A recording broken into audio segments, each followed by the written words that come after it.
preparing for heaven. Okay.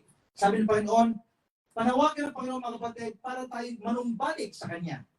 Mabasa sa Malakay 3:1, sabi niya, mga kapatid in this work of Christ mga kapatid, He will use men.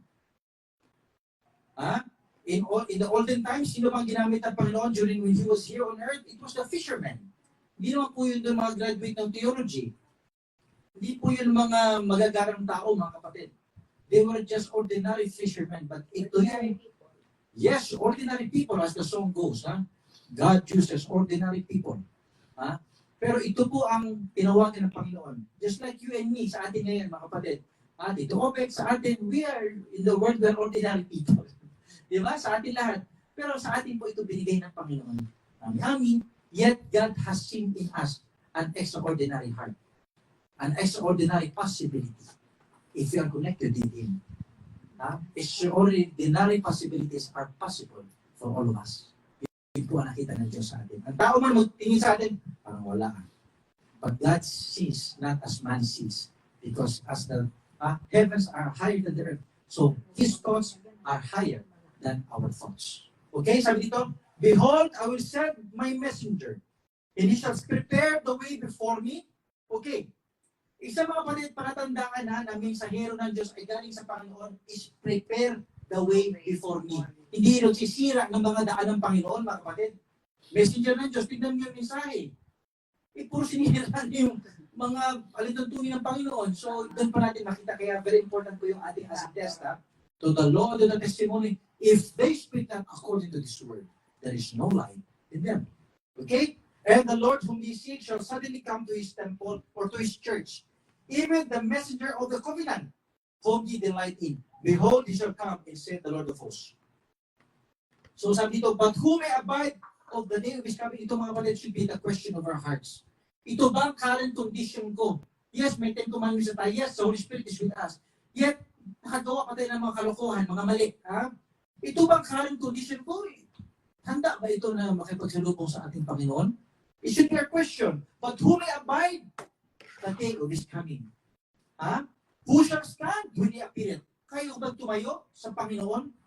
For He is like a refiner's fire in the fuller's soap. And He shall sit as the refiner and purifier of silver. He shall purify the sons of Levi. Isang mga kapatid sa work ng Panginoon, mga kapatid, is kanya tayong i-purify. Hindi yung turuan tayo gumawa ng kasalanan dahil wala ng 10 commandments. Wala na ang Sabat, paggawa sa ng ibang araw. So doon natin ma-check, kay Jesus purify, parang pinapabangga mo kay Jesus dito sa pinapagawa niyo sa akin. Tama? So, and He shall sit as a refiner and purifier of silver. And shall purify the sons of Levi and purge them as gold and silver, that they may offer. Bakit mga kapatid, what is what? The purpose of Jesus purifying us. Nililinis niya tayo. Bakit po? So that what? That they may offer unto the Lord an offering in righteousness. Then shall the offering of Judah and Jerusalem be pleasant unto the Lord as in the days of old, as in the former years. Para mga kapatid manumbalik. Di ba? Remember mga kapatid, God's chosen people in Israel. And when Israel was with God, mga kapatid, when they first settled in Canaan, napakaganda po ng pinakita ng Israel sa Panginoon sa contract nila. Sa contract or the covenant, talagang nag-follow sila, nag-obey sila, and in return, God blessed them.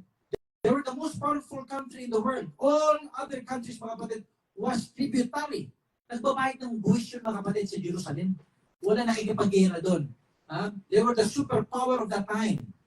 And why? Why sila na-conquer? Because of disobedience. Na-conquer sila ng Assyria, which is what? Babylon.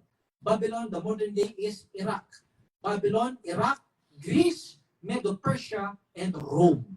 And wala na pong 5th kingdom. It is the 4th kingdom po until today. The kingdom of Rome. Remember, even in Christ's time, when He was crucified, nag-crucify sa akin, di ba, mga centurion, Roman centurion, pag, di ba, pag penitensya ngayon, ang tatangos ng ilong kasi represents yung mga Roman na gumagano sa kanya.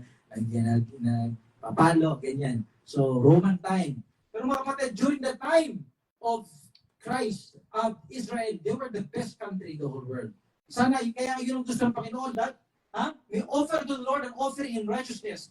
Then shall the offering of Judah and Jerusalem be pleasant unto the Lord. As in the age of manumbalik ang dati nating relasyon sa Panginoon. ng God's chosen people. Be pleasant. Ano yung pleasant? Offering, that they may offer unto the Lord an offering in righteousness.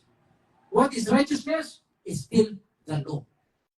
Sana mga kapatid, hindi naman kailangan talaga ng Panginoon. Yes, He doesn't need anything, Sabi nga ni David, nung gumawa siya ng temple para sa Panginoon, hinanda yung mga gold, mga kapatid. Sabi ni David sa Panginoon, pray siya, out of thine own hands, we have given thee.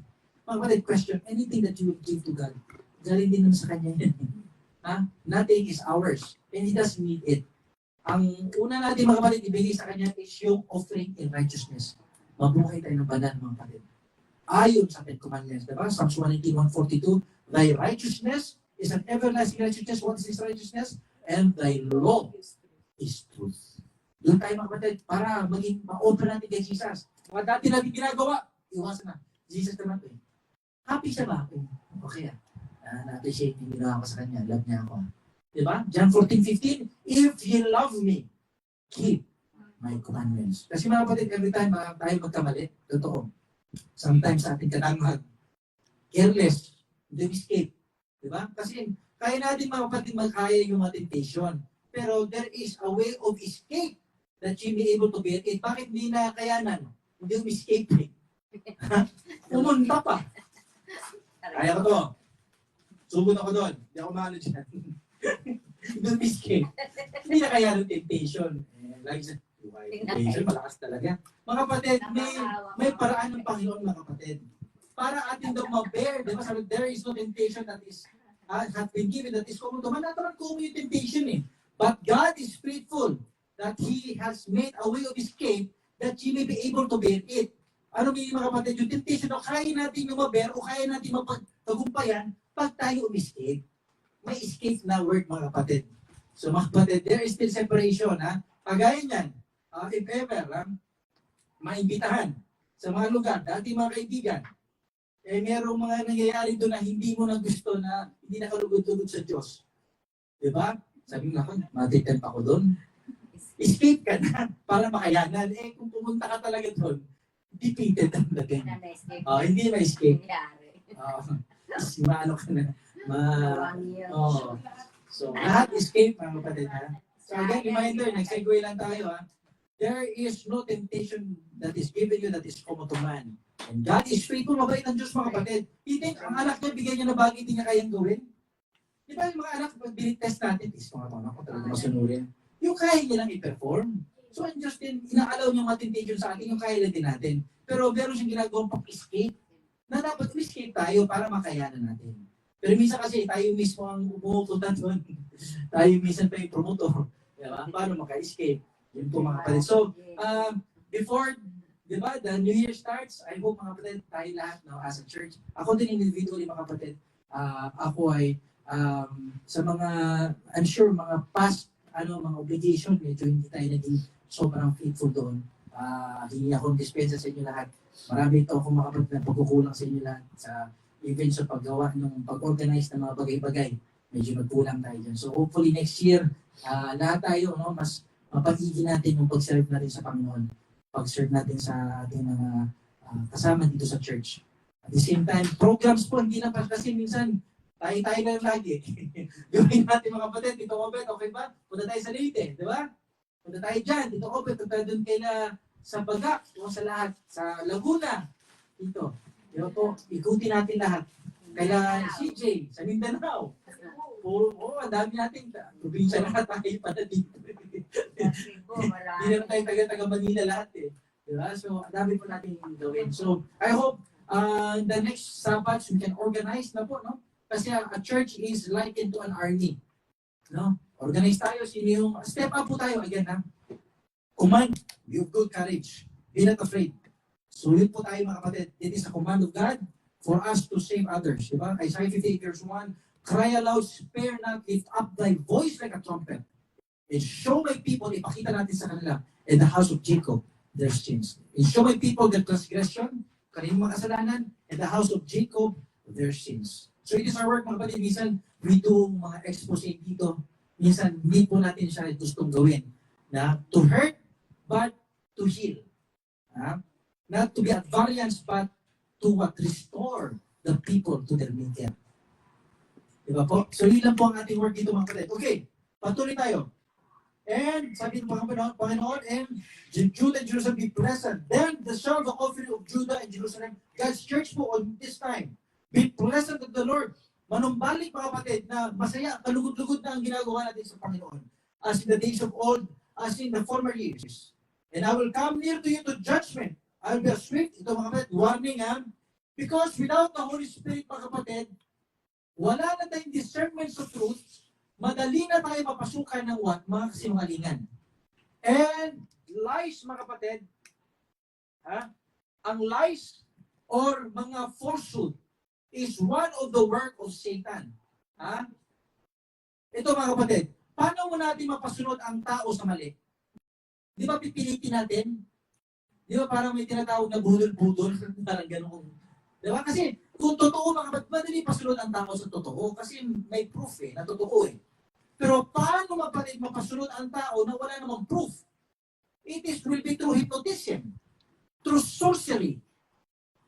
Diba? Ito mga kapatid, and I will be a swift witness against the sorcerers, and against the adulterers, and against the false swearers, and against those that oppress the highly in their wages, the widow, the fatherless, and that turn aside the stranger from his right. Meaning mga kapatid, turn aside the stranger from his right. Ano ba ang right ng tao mga kapatid?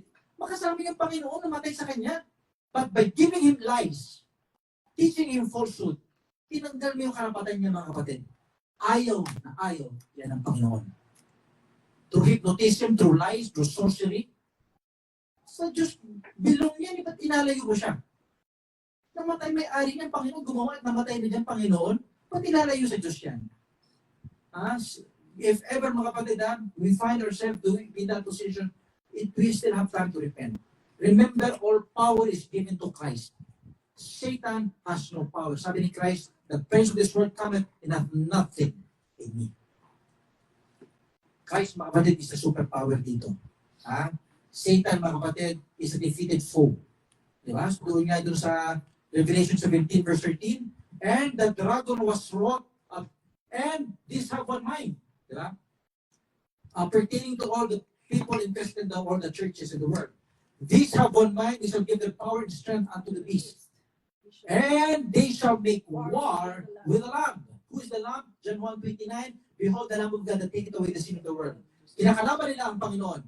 And the Lamb shall overcome. So, sana mga kapatid, para tayo managumpay at last sa labang ito, maging faithful tayo. Sumunod tayo mga kapatid sa kanyang mga utos. Once and for all, ating mga sarili, ating itsapuera na. I am crucified with Christ. Nevertheless, I live. Galatians 2:20. Yet that I but Christ liveth in me. And the life which I now live, bagong buhay, new life, born again. And the life which I now live, in the flesh I live by the faith of the Son of God. Doon na tayo mga kapatid mamuhay, pananampalatay sa Kanya, who loved me and gave Himself for me. Okay, patuloy tayo mga kapatid.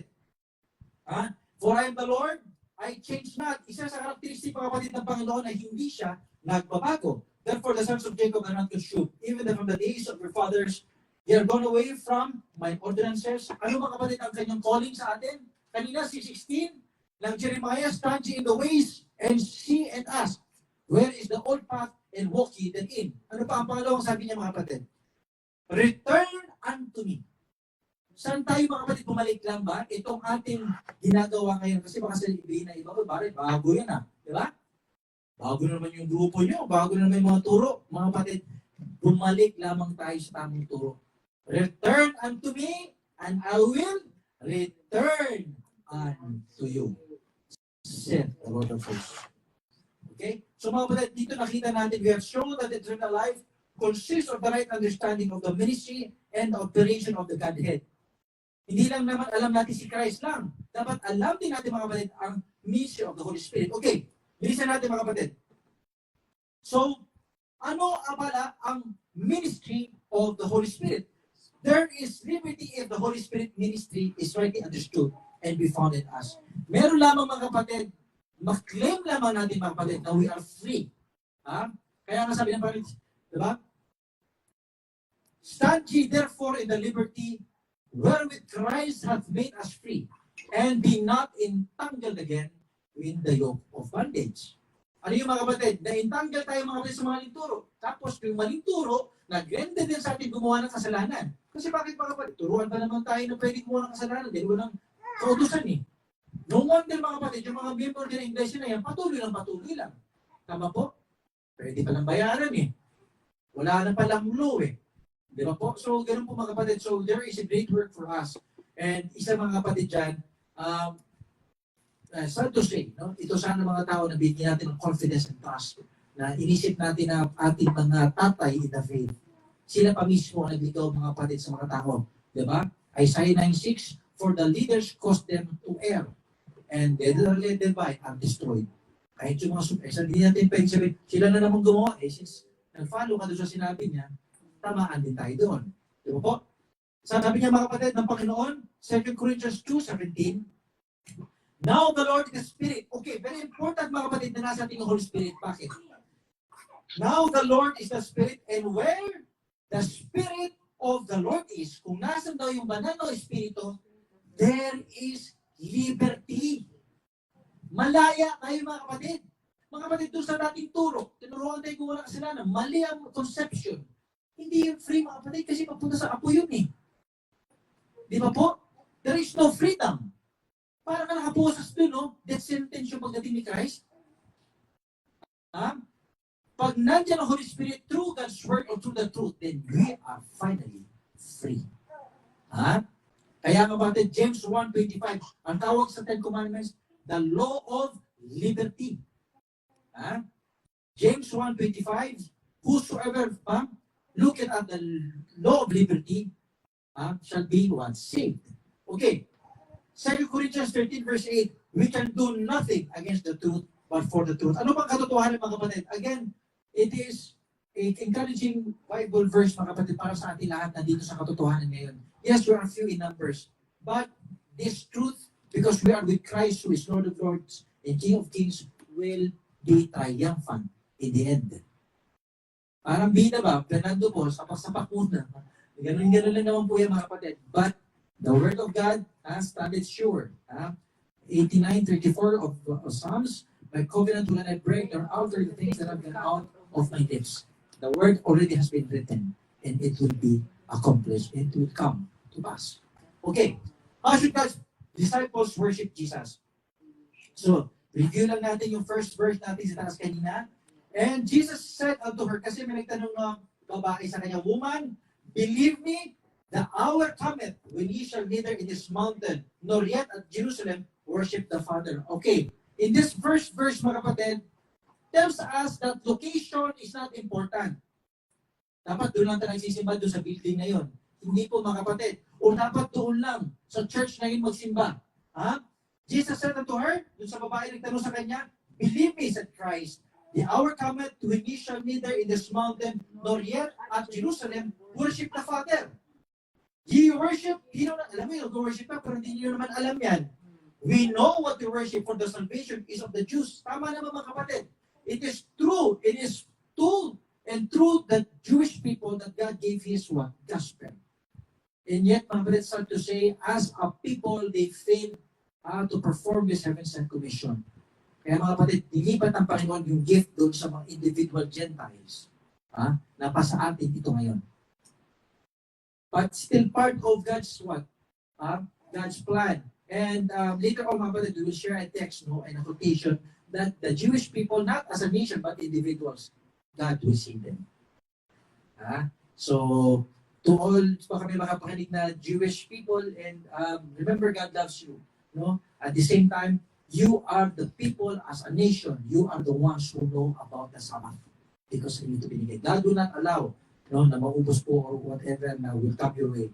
Because as a people in this world today, you are a testament to the truth of the Sabbath because it was given you. Kayo po yung mga bayan na yan na binigyan ng Sabbath. So, hindi po siya mabawi. Jesus will not allow Satan na maubos yung Jewish people. Diba? Sino yung witness for the true Sabbath? It is the Jewish people. Sila yan. Sa kanila binigay yan eh. Tama po. So, hanggang today, that's still the Sabbath as God's requirement. Diba? Ye worship, you know not what? We know what to worship, for salvation is of the Jews. But the hour cometh, and now is, when the true worshipers shall worship the Father in spirit and in truth. Okay? Again, mga kapatid, true worshipers, if we want to be real true worshipers ng Panginoon, mga kapatid, true worshipers shall worship the Father in Holy Spirit and in truth. Okay.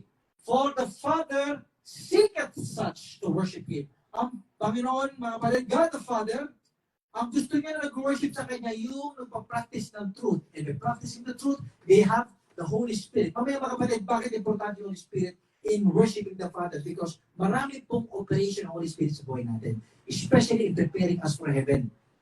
Remember mga kapatid, God's ministry, the gospel was given to us not for us to live in this world. It is preparing us, purifying us for translation to heaven. And that is where the ministry of the Holy Spirit is vital.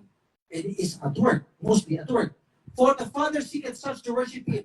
God is a Spirit, and they that worship Him must, karapat-dapat mga kapatid, o dapat, must worship Him in spirit and in truth. Okay, nandito na tayo mga kapatid. Malapit na tayo sa main natin na body ng ating topic.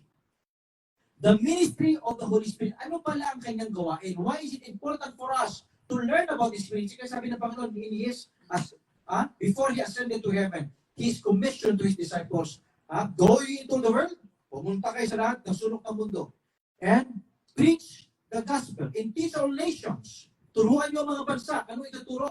Baptizing them in the name of the Father and the Son and the Holy Spirit. Mga kapatid, baptism has something to do with the right information. And what will be the result? Teaching them to observe all things whatsoever I have commanded thee. Ituro lamang ninyo ang mga tinuro ko sa inyo.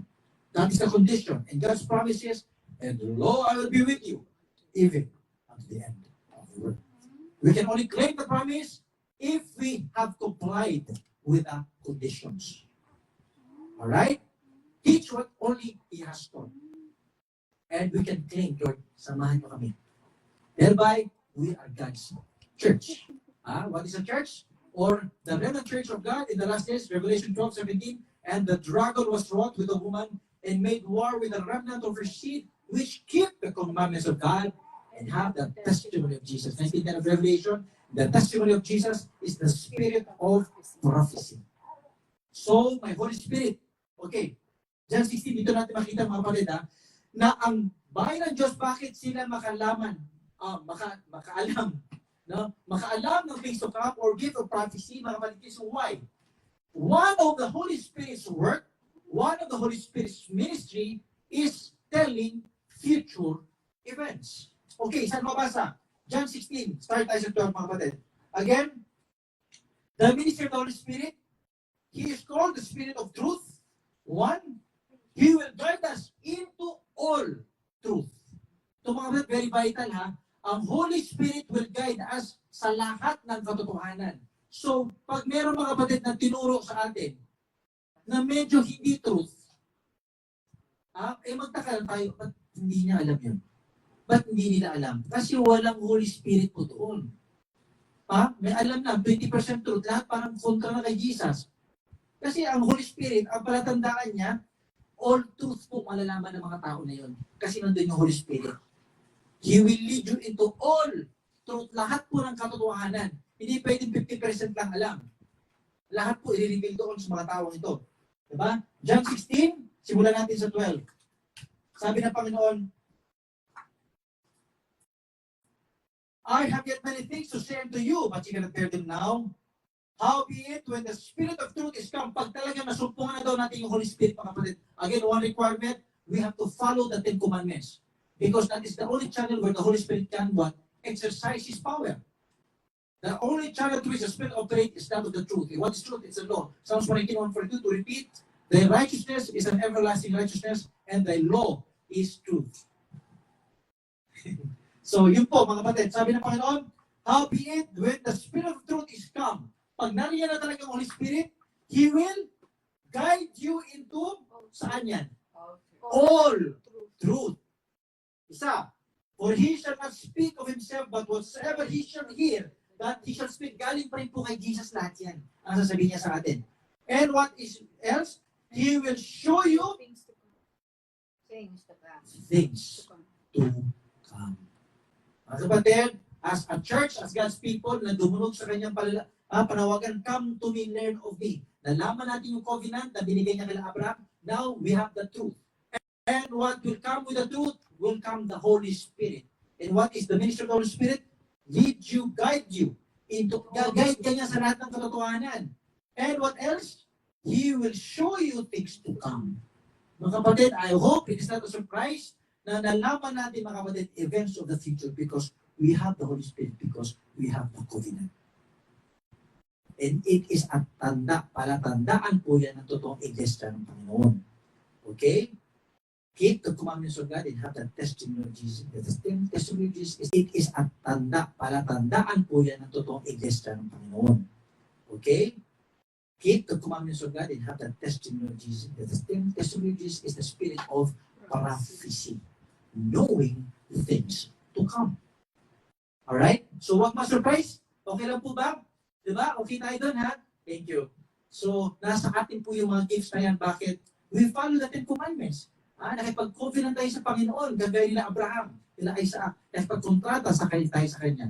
And it is the challenge, yung truth na yan, the Ten Commandments, yung mag-operate ang Holy Spirit. And the Holy Spirit will lead us into all truth and show you things to come. Product po yun ng pag-obey sa Ten Commandments na nasa atin yung Ten Commandments, acknowledging God as King. Na yung Holy Spirit, nalaman natin ang mga katotohanan, mga kapatid. To be honest, I hope we are honest with ourselves. Now that we have the Ten Commandments, natanggap natin yung Holy Spirit, di ba marami din natutunan na hindi natin alam dati? Di ba? Tayo mismo mga kapatid, baka attest tayo dyan eh. Lead you into all truth. Ay, pala, yung simple lang pala, pati ko alam dati yan. Clear na ngayon. Dati parang mystery. Di ba? And show you things to come. Sabi ng Panginoon, He shall glorify me, and He shall receive of mine. He shall show unto you. Mga kapatid, yung pinakita sa atin ng Holy Spirit. In terms, sa truth, most importantly, the day and time and year of His coming, galing din kay Christ yun. For He shall receive of mine. Diba? Si Christ nasa heaven na, with the Father. Kung ano yung mga information na binigay din sa Holy Spirit at binigay sa atin. Because we are Christ's body. Christ is the head. Tama? Alright. He shall glorify me, and He shall receive of mine. He shall show it unto you. Yun sa tumanggap ng truth sa ating pakita. No, sumibat, it's not a surprise na those who do not follow the truth, hindi nila alam yun. So huwag tayo matakot mga tayo. Binigyan tayo ng information ng Panginoon. Kami nakaalam. Siyempre, gift of the Holy Spirit yun eh. Kasama yun sa pag-ubay ng truth eh. Ba't sila hindi eh? Tanong mo din, ba't hindi nila nakamtan yun? Walang truth kasi doon. Walang Holy Spirit. Okay? They refuse. Tama din naman. Kasi mga kapatid, the acceptance of God's sovereignty by accepting the Ten Commandments follows in its train a lot of blessings. No, the blessing of the Holy Spirit, of course. Sabi doon, He will lead us into all truth and show you things to come. Again, we can attest of that individually. I'm sure, no? Sa atin dito, in the short span of time that we've been doing Bible study, marami tayong mga bagay, mga kapatid na natutunan. That in our lifetime were a mystery to us. Shrouded in darkness. Opinions of men. But now we've gone in all unmasked. And God's truth prevailed. Clear as day, mga kapatid. Kung sa tubig, crystal clear. Wala po siyang again, alam naman natin, for us to be assured of our position, very each and every member here can tell, di ba, lahat yung mag-challenge, show us from God's word that it is false, and you will find that what we're standing on is the truth. Ganun lang po siya kasimple, mga kapatid. And God is God seeks such worship Him. No, true worshipers, kung talagang gusto natin, totoong tayong manimba, totoong alagad ng Panginoon, we must worship Him in spirit and in truth. Hindi pwede po sa ating pamamaraan. Ito na kasi ako worship pa din ako dito lang. Kasi kinalakihan Hindi ko pwede yun, mga Yung kapatid. tradition Ito lang kasi, hindi siya true worshiper lang, hindi siya true. So ayun natin, yung gusto natin, true worshiper. Okay, what else mga kapatid? He shall glorify me, sabi ng Panginoon. He shall receive of mine pertaining to the Holy Spirit and show it unto you. Things to come. All things that the Father ito mga kapatid, di ba? Di ba nagsasabi? Only the Father knows. But all the things that Father hath are mine. Pumunta na siya sa langit. Therefore, I that he shall take of mine and show it Unto you. unto you. Okay? Kapatid, dun sa ating truth